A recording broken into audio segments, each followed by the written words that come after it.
The recession has given us a few challenges, but we've managed to overcome it. It's helped having two businesses which are very diverse.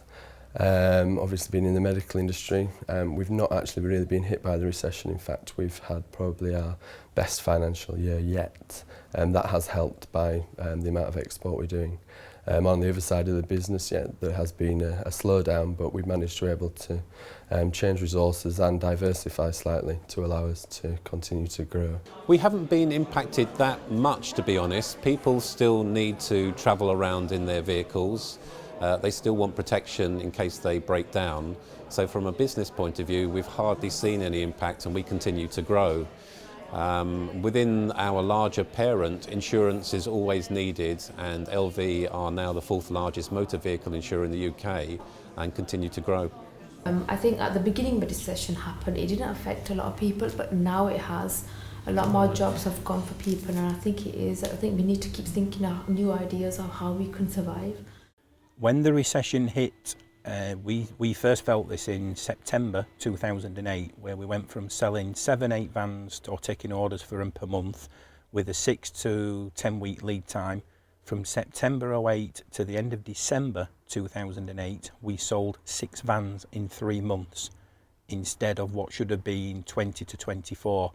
Unfortunately, we had to lay staff off. Staff went down from 13 down to 9. Including friends. So friends that have been with us from the beginning, you have to sit them down in office and tell them, unfortunately, this is what's going to happen, and we had to lay them off. And this lasted for 3 to 4 months. We actually used to ring our own telephone number to see if the number was still working, because we've had problems with the telephone. So we dialed the number because the phone didn't ring. Based on that now, we have probably 100 to 150 calls a day. So it was quite scary. We know we had around 3 weeks left as a company before we just had to close because we'd just run out of money.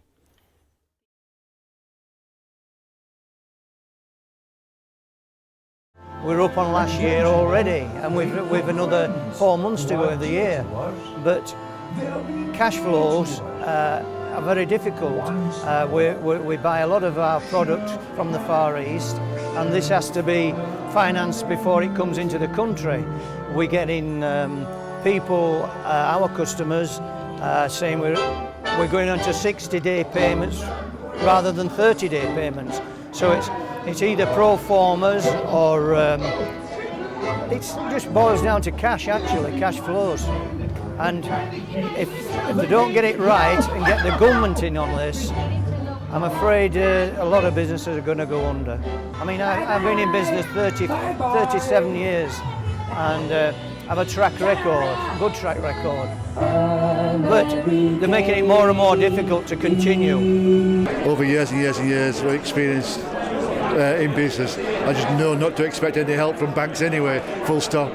My partner and I, we've talked about it, said we're short of money, we ought to go and ask for a bigger overdraft, but we decided not to do it, just decided to grin and bear it.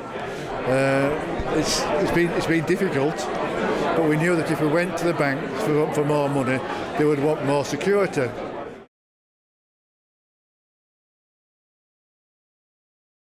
So far, the recession within Kirklees has clearly had an impact upon people's employment and structures in their family life, but it hasn't had an impact as much as we thought it would do in terms of crime and antisocial behaviour and disorder and offences of violence. So we did have some apprehensions that acquisitive crime would rise as a result of the recession. Acquisitive crime is crime against property, people stealing property.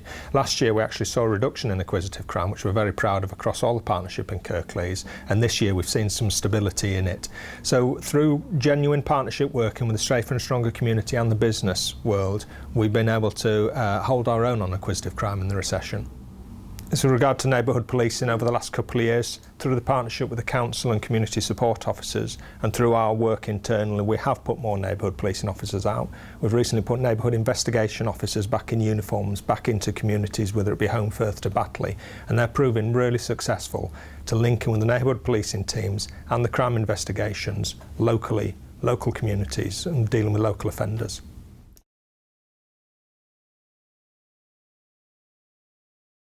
Anything that we can do to work together to help raise aspiration is really important.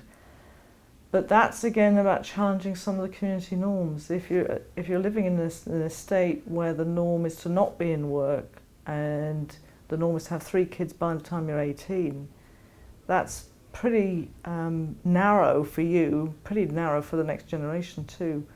So how do we work through various settings in terms of just trying to tell people there's a different way of doing it? I think the recession's actually knocked people's confidence in many ways, ranging from employers not being prepared to invest in people, not being prepared to invest in capital equipment, through to the young people themselves. They're seeing continuously on the news there's no jobs available, things are tight, and it's creating a downward spiral. So I think collectively what we've got to do in Kirklees is just to make it more exciting and raise aspirations and give these young people a chance to develop.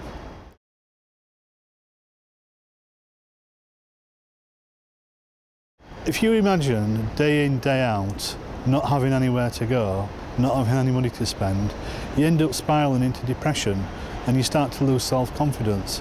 And the longer we leave people not in employment, not in education, not in training, doing nothing day in, day out, the mental health is actually going to suffer. So collectively we need to try and do something to break the spiral and get them involved and engaged in the community and in the workplace. Absolutely the same economic challenges are within the NHS to really focus down on what matters, what works and what will benefit the folk most, and really rechange the NHS to be much more focused and effective. But my fear is that the building social cohesion, building capacity in communities, looking at support in terms of changing community norms to be very much less dependent on the public sector, but helping them gain that independence, that will disappear. That would be tragic. Essentially, we've got four things in terms of the research about the population impacts. It certainly causes an increase in mental distress. It affects younger people much more. It doesn't affect health behaviours. So people aren't necessarily smoking or drinking or taking drugs more in the short term.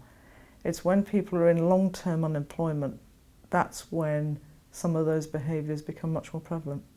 The PCT is over here in terms of very much about healthcare, but needs to connect in terms of some of those agendas with the communities. And the local authority and the voluntary sector particularly know the local communities. So in working with partnership, we can actually do the business together. Fantastic.